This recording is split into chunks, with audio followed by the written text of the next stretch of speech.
المكتب التعاوني للدعوة والإرشاد وتوعية الجاليات بمحافظة بدر।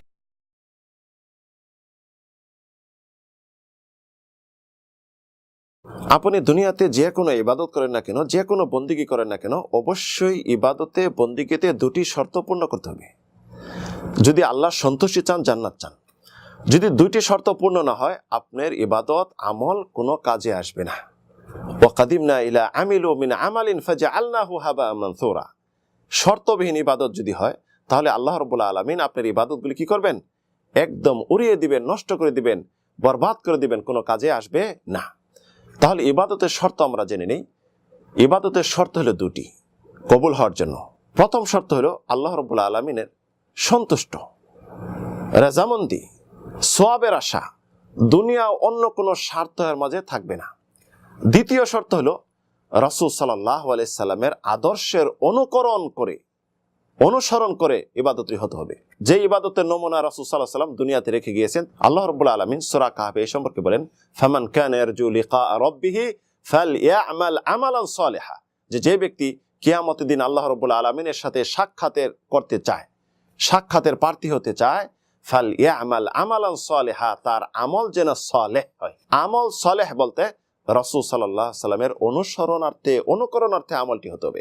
আপনি যে ইবাদত বন্দিগি করেন না কেন, সেই ইবাদত বন্দিগিতে থাকতে হবে রাসূল সাল্লাল্লাহু আলাইহি সাল্লামের আদর্শ অনুকরণ।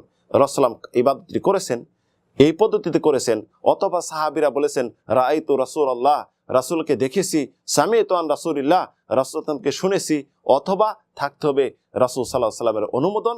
যে সাহাবীরা একটি ইবাদত করেছেন, একটি আমল করেছেন, রাসূল সাল্লাম কিছুই বলেনি, অনুমোদন দিয়েছেন, সমর্থন দিয়েছেন। পরবর্তী আল্লাহ কি বলেন?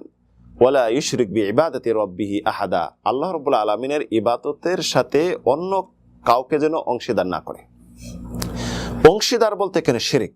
আপনি যে ইবাদত করবেন, দুনিয়ার কোনো এর মধ্যে স্বার্থ যেন না থাকে, লোক দেখানো, লোক শোনানো বা মানুষের প্রশংসা পাওয়া, এটা যেন না হয়, এমন যেন না হয় এটা আল্লাহর জন্য এবং অমুকের জন্য, তাহলে আপনার ইবাদত গ্রহণযোগ্য হবে না।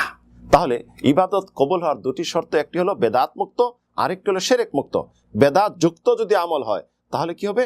মান আমিলা আমালান লাইসা আলাইহি আমরুনা ফাহুয়া রাদ্দুন। যদি কোনো আমল করলো যে আমলের আমাদের পক্ষ থেকে কোনো সমর্থন নেই, সেটি হলে প্রত্যাখ্যানযোগ্য। আর আমলের মধ্যে যে শিরক থাকে, হাদিসে কুদসি আল্লাহ বলেছেন, আনা আগনা শুরাকা আনি শিরক মান আমিলা আমালান আশরাকা মাই গায়রি তারাকতুহু শিরক। আমি সম্পূর্ণ শিরক থেকে মুক্ত। যে ব্যক্তি কোনো আমল করলো এর মাঝে শিরক থাকে, তাহলে আমি তাকে এবং তার আমলকে সম্পূর্ণ আমি প্রত্যাখ্যান করব।